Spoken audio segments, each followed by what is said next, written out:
7 বছরের অভিনয় ক্যারিয়ারে এখনও নিজেকে পুরোপুরি প্রমাণ করতে পারেননি জাহ্নবী কপূর।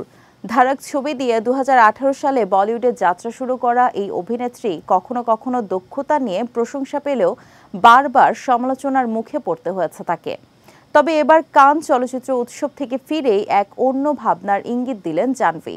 জানালেন রাজনীতিতে আসার আগ্রহ তার। এই মুহূর্তে তিনি ব্যস্ত নীরজ খেয়ান পরিচালিত ছবি হোম বাউন্ড নিয়ে। কানে ছবিটির প্রদর্শনীর সময় তার পোশাক ও উপস্থিতি যেমন নজর কাড়ে, তেমনি জাহ্নবীর অভিনয় নিয়েও আশাবাদী পরিচালক। ছবিতে সুধা চরিত্রে অভিনয় করেছেন তিনি। সম্প্রতি এক সাক্ষাৎকারে জাহ্নবী জানান, পরিচালক নীরজ খেয়ানের সঙ্গে কাজ করার অভিজ্ঞতা তাকে এক নতুন মানসিক জগতে নিয়ে গেছে। তার কথায়, তিনি আমাকে এমন কিছু ভাবতে উৎসাহ দিয়েছেন যেগুলো আমি আগে কখনো এত গভীরভাবে ভাবিনি। আমি কোন সমাজে কোন বাস্তবতায় বাস করছি তা নিয়ে ভাবতে শিখিয়েছেন তিনি।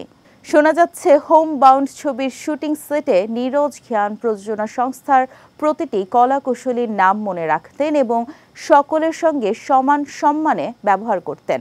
সেই অভিজ্ঞতা থেকেই জাহ্নবীর ভাবনা এসেছে নতুন দৃষ্টিভঙ্গি, যা তাকে রাজনীতি নিয়ে আরও উৎসাহী করে তুলেছে।